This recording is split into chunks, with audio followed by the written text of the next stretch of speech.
سلام. امروز در اینجا ما آرگومنتان تکس یا متنی که دلیل یا استدلالی است با هم تمرین میکنیم. مثلا آرگومنتان تکس چه است؟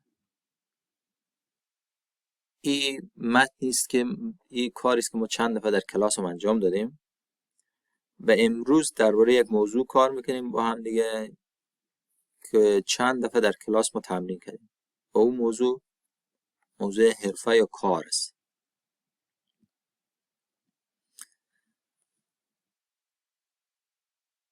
آرگومنتان تکس یا متن استدلالی، شما باید میگین که چه فکری دارین و چرا، به خاطر چه همچین فکری دارین.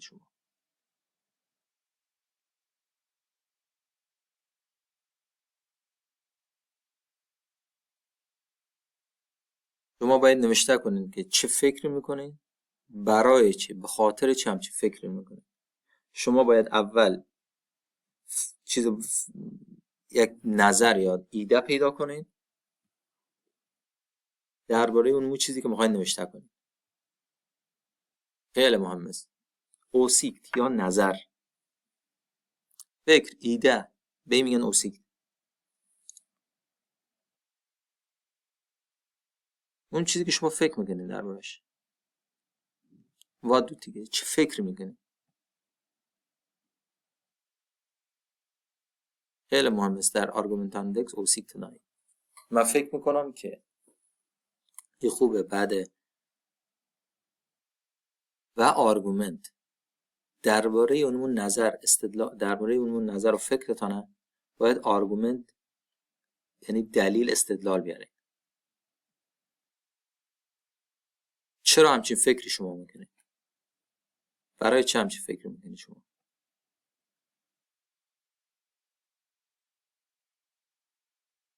به خاطر اینکه پس آرگومنتان تکس یا متن استدلالی ما اول شما یک نظر ایده انتخاب میکنین، بعدش دومی 3 تا استدلال یا 3 تا آرگومنت باید برای او بنویسین. اولین کاری که میکنه یک نظر پیدا میکنه، فکر، ایده، بعدش 3 تا استدلال، 3 تا دلیل، 3 تا آرگومنت برای اون نوشتن.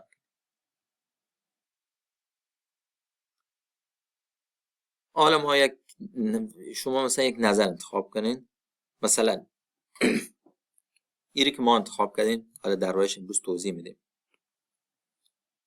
خیلی مهم است که آدم همکار خوب داشته باشه. یک اوسیکت یک نظر است.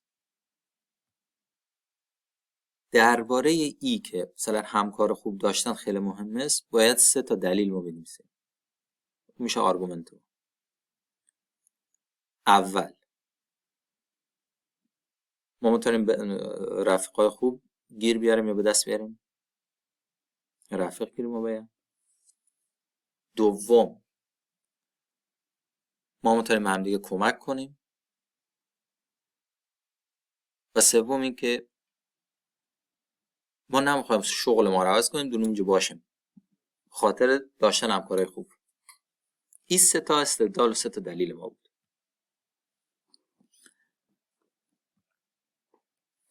اولین کاری که باید برای نوشتن، حالا میخوایم بنویسیم، برای نوشتنش بکنیم، اول یک روبریک یا عنوان، تیتر به گفته خودمان، یک عنوان انتخاب میکنیم که با او فکر و استدلال ما او بخوانه. نه که مثلا یک روبریک بنویسیم یا یک عنوان بنویسیم که با متن ما جور در نیاد. باید یک متن بنویسیم با متن ما جور در بیاد.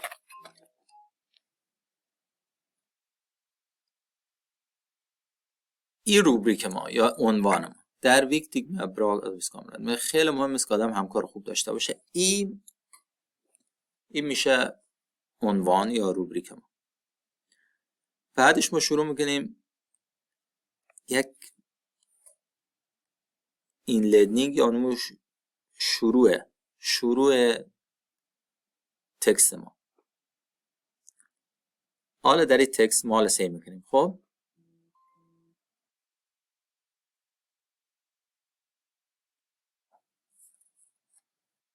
میگم من مثلا از اریتریا آمدم حالا در سویدن زندگی میکنم. من از 6 سال از سویدن آمدم. استفی خواندیم که تمامش کردیم. حالا دارم کار درخواست میدم. به نظر من این روبریک هم نوشته کرده اینجا، به نظر من خیلی مهم است که آدم همکار خوب داشته باشه.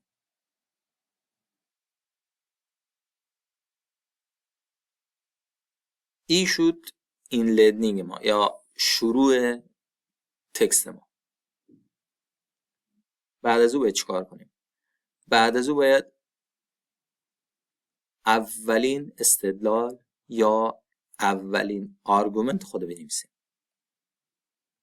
چرا داشتن همکار خوب مهم است؟ وقتی میخوایم شروع کنیم آرگومنت ما را یک کم فاصله میدیم بین این لرنینگ و اولین آرگومنت. بعد که میخوایم نوشته کنیم با چند تا عبارت باید شروع کنیم. مثلا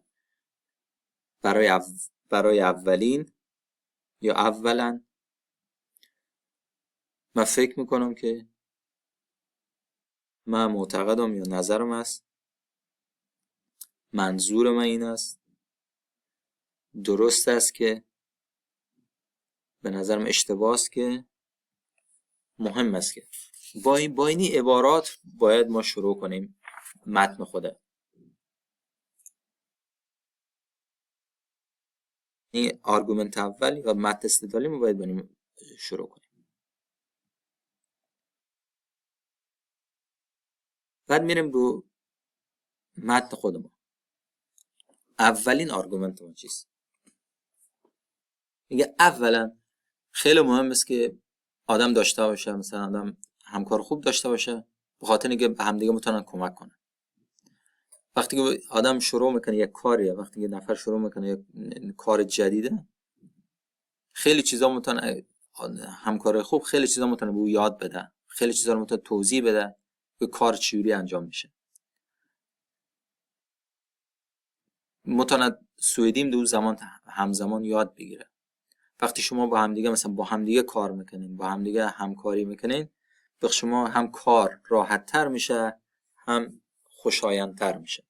این میشه اولین آرگومنت یا اولین استدلال ما که داشتن همکار خوب خیلی خوب است. بعد برای دومین آرگومنت یا برای دومین استدلال ما یک کم فاصله میدیم این پایین. برای دومین آرگومنت یا دومین استدلال ما بازم باید از چند تا عبارت استفاده کنیم. مثلا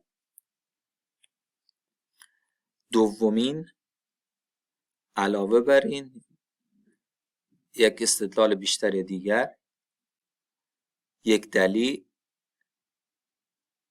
از این عبارات میتونیم استفاده کنیم.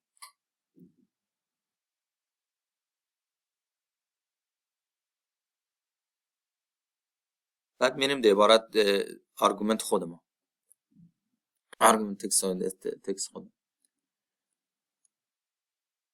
یه علاوه بر این که مثلا علاوه بر این آدم میتونه دوستای خوبون باشه با همکاراش، میتونیم با هم فیکا کنین یا با هم کافه بخورین، زمان استراحت با هم دیگه صحبت کنین، همدیگه رو بیشتر میشناسین، با همدیگه بیشتر رفت آمد میکنین. این میشه استدلال دوم یا آرگومنت دوم ما. میریم برای سومی آخری، یک فاصله میدیم بین هر آرگومنت. بعد استدلال یا دلیل آخر خودمون رو می‌نویسیم. برای آخرین آرگومنت یا برای آخرین دلیل بازم باید از چند تا عبارت خاص استفاده کنیم. مثلا سومین یا برای سومین علاوه بر این یک استدلال دیگر یا یک استدلال بیشتر، en anledning سرانجام، اسلوتلینگ نهایت یا در نهایت. از این عبارت برای سومین یا آخرین آرگومنت ما یا دلیل ما، استدلال ما استفاده میکنیم.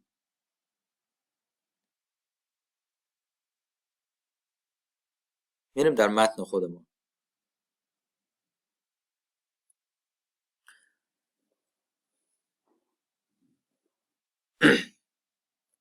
این متن ما رو ما هی به هی با آرگومنت ها یا با استدلال های ما پیشرفته تر و بهتر میکنیم. یا آخریش داریم میگیم در نهایت یا در آخر همکارای مهربان خیلی متونن مهم باشن که شما در اون کارتان ادامه بدین، کارتان در اون کار باشین. اگه یک نفر کارش دوست داشته باشه شغلش عوض نمیکنه، هم دو کار پیشرفت میکنه، هم دو شرکت یا همون کار هست، بس تغییر شغل نمیده. این میشه سومین استدلال یا سومین آرگومنت ما برای این متن. بین هر آرگومنت یا دلیلم یک فاصله میدیم. در آخرشون یک امضا میخوایم. مثلا این نه که امضای مثلا چیز، او امضای ما میتونه این تو باشه، مثلا یک مثل روبریک یک درباره خودمون باشه. اتها برا کولگور، مثلا داشتن همکار خیلی مهم است.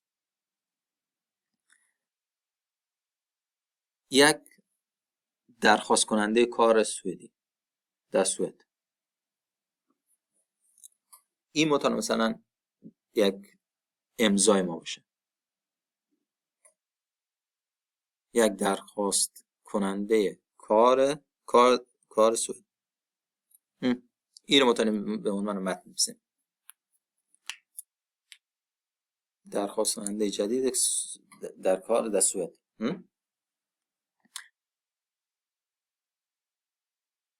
آرگومنتان در تکست خیلی مهم است، این دقت کنین، حواس ما باشه. اولین کاری که باید بکنیم، اول یک نظر پیدا کنیم، بعد رو فکر کنیم چرا همچی فکری میکنیم، 3 تا دلیل برای او باید بیاریم، 3 تا دلیل استدلال بیاریم.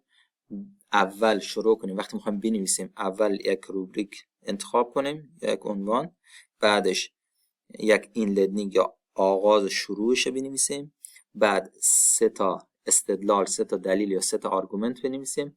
آخر سر هم یک امضا، نه که امضای مثلا یک امضای رایج ما هست، یک نام مثلا یک عنوانی زیرش بنویسیم.